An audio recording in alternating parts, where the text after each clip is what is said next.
Hello everyone, welcome you all in this video tutorial. So in today's video, we are going to talk about Hardy-Weinberg principle and equation of Hardy-Weinberg.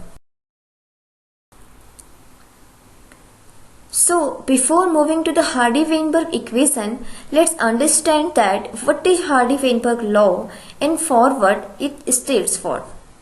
So the law is related to the field of population genetics. The population genetics refers to the study of frequency of genes in a population. In simple words, we learn about interbreeding groups of individuals of particular species. Now, how can we define a population? So, population can be defined as number of individuals at a particular species in a particular place, like population of humans, population of birds, and many other examples. Now, let's understand the Hardy-Weinberg law, or also known as Hardy-Weinberg equilibrium. So, the law states that relative frequencies of genes in a population remains constant from generation to generation, where organisms are sexually reproducing. So, in common words, it states that in a condition where organisms or individuals are sexually reproducing, the frequency distribution will not change from one generation to another generation. This law was proposed by G.S. Hardy and W. Weinberg in 1908. So, G.S. Hardy was a British mathematician and W. Weinberg was a German physician. And the law relates the allelic and genotypic frequencies in a Mendelian population.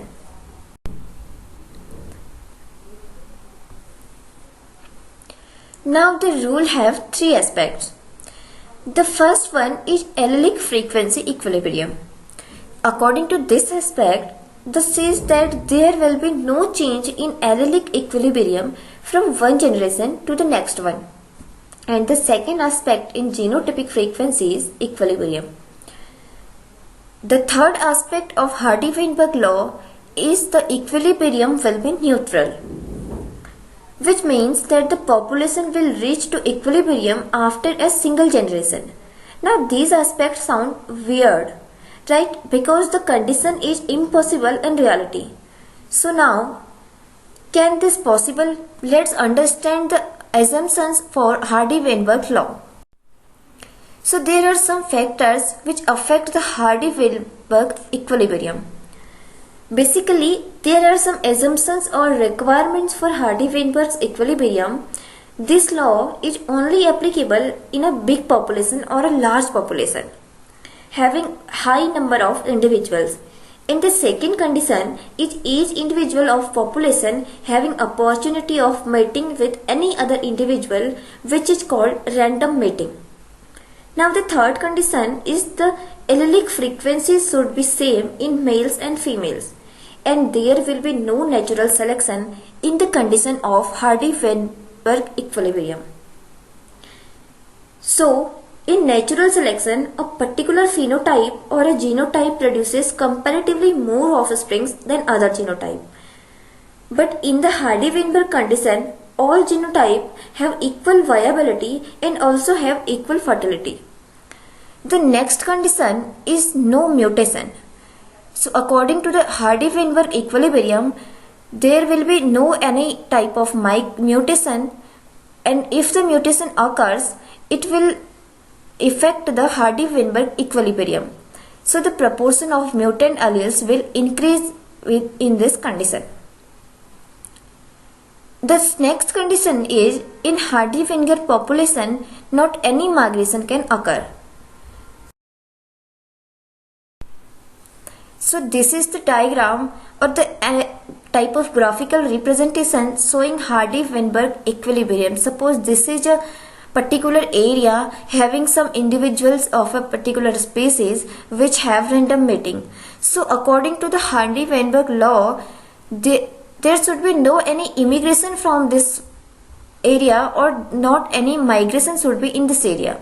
So basically in a reality or in a real condition, this is impossible.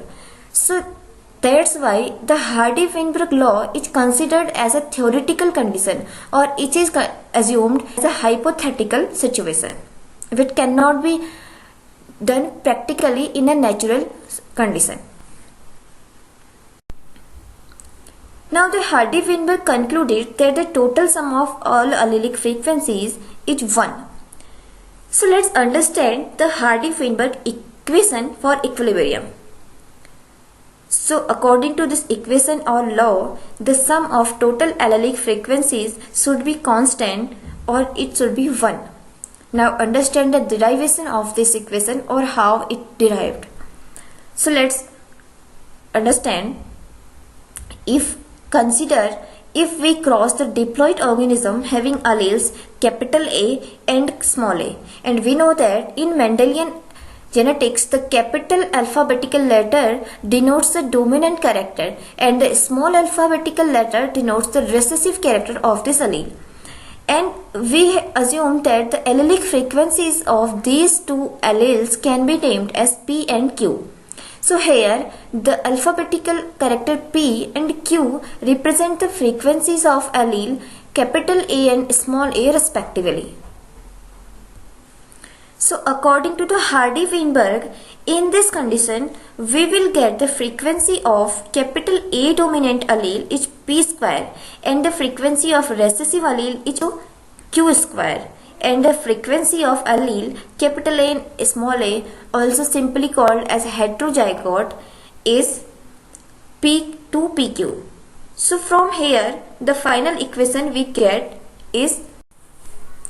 So now let's understand the derivation of this equation, where the frequency of dominant allele is P square and the frequency of recessive allele is also Q square, and the frequency of allele the capital A and small a, also considered as heterozygous allele, is 2PQ.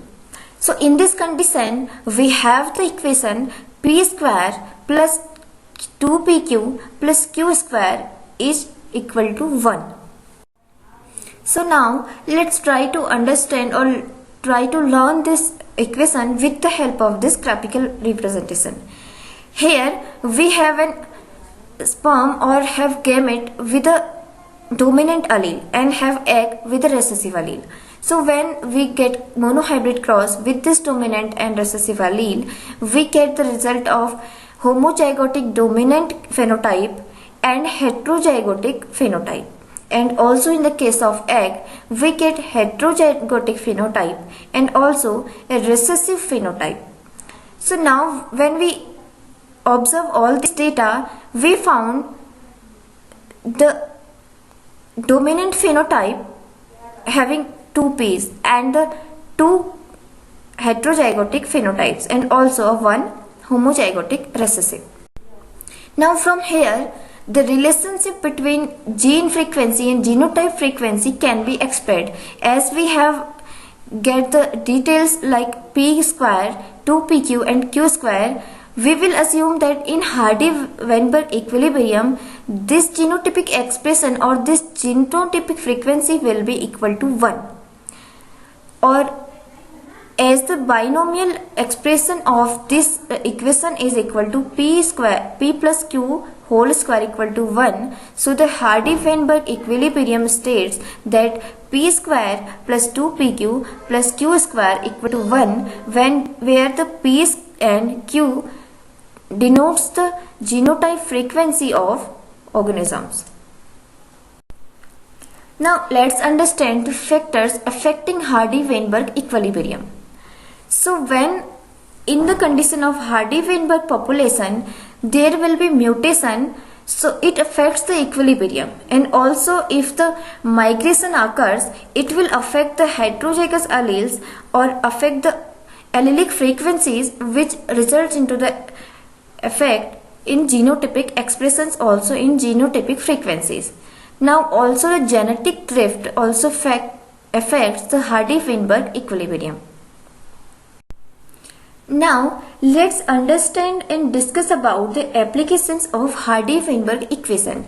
and try to understand how it is applicable for the real conditions or in real natural conditions, because we know that the condition of Hardy-Weinberg equilibrium are hypothetical or theoretical, because it is impossible in the natural environment to maintain these conditions which are required for Hardy-Weinberg equilibrium.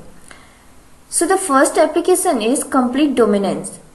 With the help of this formula, we can find the allelic frequencies in the presence of complete dominance. And the law can also be used to estimate the frequencies of heterozygous or recessive genes which are harmful. And this method is also used by medical geneticists to find the probability of having various genetic diseases which are caused by recessive alleles. So these are the applications of Hardy-Weinberg equation. Now in this video we have discussed about the Hardy-Weinberg law, for what it states for, what factors affect the Hardy-Weinberg equilibrium, and the equation of Hardy-Weinberg equilibrium. I hope you all have now learned about the Hardy-Weinberg equation properly. Thank you.